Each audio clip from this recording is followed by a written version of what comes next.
Kumanda na kayo dahil ang AK Limited, isang kilalang defense contractor na nakabase sa Colchester, UK, ay nakakuha ng isang malaking kontrata mula sa NATO Support and Procurement Agency, NSPA. Ano ang ingay sa paligid? Ito ang catch, sila ay magdidesisyon, magde-develop, at magde-deliver ng hindi bababa sa 8 bagong repair and recovery vehicles, RRVs, na base sa M270 track chassis. Imagine natin kung sakaling ang Philippine Army ay bibili ng mga modernong RRVs na ito. Ang mga benepisyo ay talagang mind-blowing. Pero, pag-usapan natin yan. Una sa lahat, ang mga sasakyang ito ay magre-revolutionize ng repair at recovery capabilities ng Philippine Army.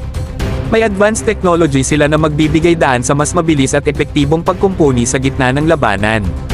Hindi na kailangang maghintay ng matagal para sa tulong. Grabe, ang bilis at ang epektibo.